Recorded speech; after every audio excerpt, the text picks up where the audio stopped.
3월 23일 살아계신 하나님의 말씀 야고보 5장 13절부터 18절 말씀을 가지고 기도하라는 제아의 말씀 드립니다.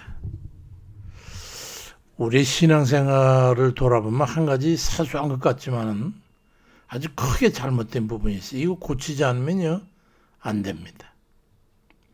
우리는 기도의 중요성에 대해서 상식적으로 말하고 또 우리 그냥 뭐 입에 발린 소리로 기도해야 된다, 기도하면 하지만은 실제로는 그 기도해야 되는 그 개념대로 실행하지 않는다는 거예요. 일이 생기면 방법을 찾고 사람을 찾고 계산을 하고 그러고 가서 다 정리된 마지막에 가서야 기도를 붙잡게 되는 거예요. 이거 크게 잘못된 거예요. 그렇지만 성경은 기도는 마지막이 아니라 시작이라고, 선택이 아니라 필수라고 말씀하고 있는 거예요. 기도의 대상과 적용에는 제한이 없습니다. 성경은 기도의 사람이 어떻게 역사를 바꾸었는지 생생하게 증언합니다. 열왕기상 17장 1절에 보면 길르앗에 세우고 가는 자 중에 디셉 사람 엘리야가 있었는데 아합에게 고하되 내 섬기는 이스라엘 하나님 여호와의 사심을 가지고 망세하지만 내 말이 없으면 수년 동안 우로가 있지 아니할 거라고 경고하는 말을 기록되어 있습니다. 실제로 이스라엘 땅에는 3년간이나 비가 오지 않았죠. 그런데 열왕기상 18장 1절에 보니까 많은 날을 지내고 제3년에 여호와의 말씀이 엘리야에게 임하여 가라사대 너는 가서 아합에게 보이라 내가 비를 지면에 내리리라고 말씀합니다.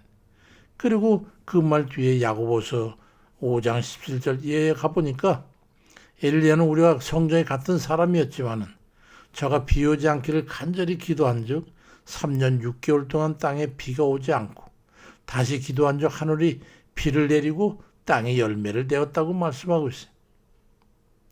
우리와 별반 다를 바 없는 엘리야지만 그가 기도함으로 그 같은 결과를 갖게 되었다는 것이죠. 이 말씀은 기도의 능력이 특별한 사람에게 있는 것이 아니라 하나님께 있다고 하는 사실을 보여주는 거예요. 기도는 하나님의 능력을 이 땅으로 끌어오는 통로이지요. 마가복음 4장 39절에도 예수께서 깨어 바람을 꾸짖으시며 바다들에 이르시되 잠잠해라 고요해라 하시니 바람이 그치고 아주 잔잔해졌더라고 말씀하고 있는데 이 풍랑을 잠재운 권능 또한 기도의 능력이 있다는 거예요. 특별한 게 아니었다고 설명하는 거예요.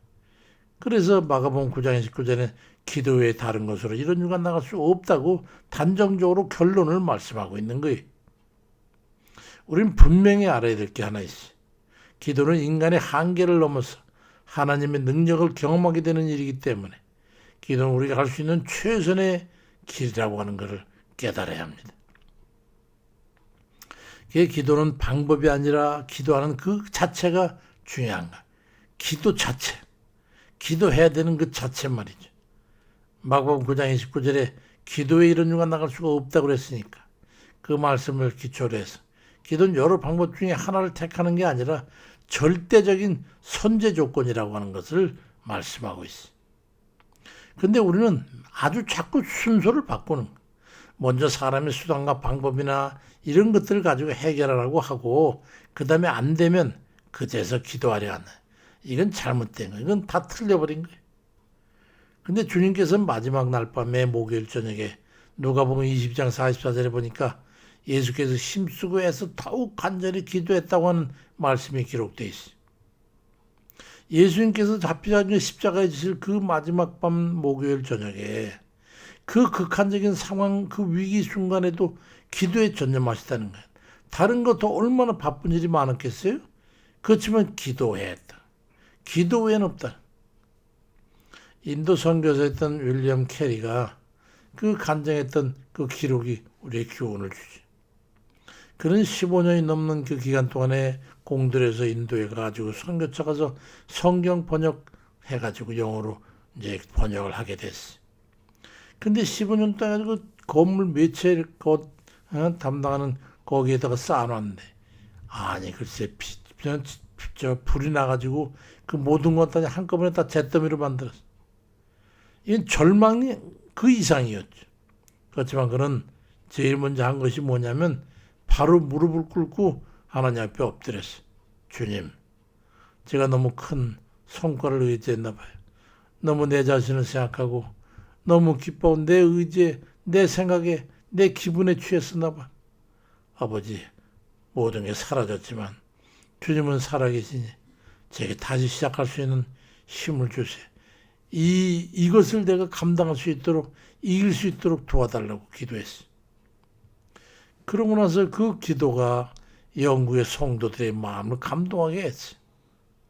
그 선교 지원을 했던 그 성도들이 그 소식을 듣고 나서 이전보다 더 완벽한 번역본이 완성되는, 거기에 필요한 모든 선교비를 보내왔다는 거예요. 전화위복의 역사를 이룬 거죠. 여기서 우리가 붙들어야 될 게 있잖아요. 어떤 걸과 이전의 순서, 그 낙심과 절망적인 인간의 생각보다 기도를 먼저 하는 그 순서를 택했던 거예요. 그리고 그 다음에 일이 풀리기 시작하니까, 하나님이 하니까 다 풀렸단 말이에요. 이게 신앙이에요. 먼저 기도하고 그 다음에 주님께서 이끌으시는 대로 움직이는 거. 이게 믿음의 사람들이. 이거 절대 잊으시면 안 됩니다. 어떤 상황에서도 기도는 제한이 없어요. 야고보 5장 13절에 고난당한 자가 있느냐? 기도할 것이고. 고난 속에서 다른 것에 우선해서 기도하라고 말씀하고 있어요.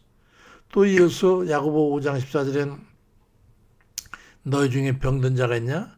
저는 교회 장로를 정해다가 그 주의 이름으로 기름 바르고 위해서 기도해라. 자, 뭐 고난이든 병이든 다 먼저 기도하라는 거예요. 야고보 사도는 위중병에 걸렸을 때도 기도하라고 말씀하고, 근데 병이 들었을 때는 특별히 말이죠. 교회 장로들을 청해다가 기도하라고 그러죠. 왜 그랬을까요? 몸에 병이 들면 기도하기가 어렵잖아요.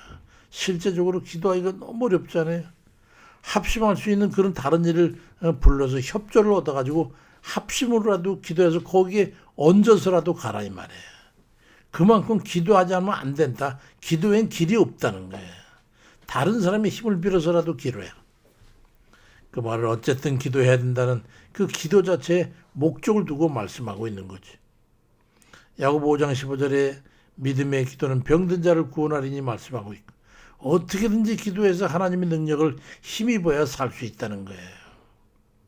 시편 107편 29절에 광풍을 고요하게 하사 물결도 잔잔하게 하시는도다 이 말씀하신 주님은 초자연적인 그런 영역에까지 역사하시는 권능을 보여주시네. 그래도 거기에도 마찬가지로 기도에는 없다는 거예요. 그러면서 마가복음 11장 24절에 그러므로 내가 너에게 말하니 무엇이 기도하고 구하는 것을 받은 줄로 믿어라. 그러면 너에게 그대로 되리라. 초자연적인 광풍을 고요하게 물결 잔잔한 그것조차도 기도에는 안 되니까 기도해라. 우리는 경험하는 크고 작은 그 어떤 문제도 다 마찬가지. 이것저것 따지고 말고 기도하라는 거예요. 기도에 보면 제한도 없고 기도를 다른 것으로 대체할 것이 없다고 하는 것을 말씀하고 있는 거예요. 다른 대체 방법이 없다. 기도 외에는. 다만 야고보 4장 3절에 욕심으로 구하는 건 안 된다고 그러고, 히브리 11장 1절에는 반드시 믿음이 있어야 한다는 이 두 가지 말씀만 제외시키면 되는 거예요. 정욕으로 구하려고 하는 건 그건 기도할 필요 없고 안 되니까. 믿음이 없이 하는 건 그건 소용없으니까 믿음을 가지고 기도하라는 이런 거예요. 큰 일도 작은 일도 급한 일도 사소한 일도 기도는 장소도 시간도 방법도 제한하지 말고 모든 기도로 가져가야 하는 거예요. 기도는 우리의 삶 전체 속에서 끊임없이 이어져야 되는 겁니다. 기도는 절대적입니다. 그건 다른 것을 선택하기 전에 우선 선택해야 돼. 천국에 들어가 안착할 때까지는 그 모든 것에 우선해서 기도로 시작하고 기도로 진행하고 기도로 마무리하십시오. 이것은 습관화해야 됩니다. 빨리 세월 가기 전에, 더 늦기 전에. 그때 하나님께서 우리의 삶에 개입하시고 우리가 할 수 있는 없는 일을 이루시는 거예요. 오늘 이후부터는 우리의 모든 삶이 기도를 앞세우고 기도 뒤에 따라가는, 그래서 하나님의 인도함 받고 살아가는 그런 모든 능력의 삶이 되시기를 주의 이름으로 축원드립니다. 아멘입니다.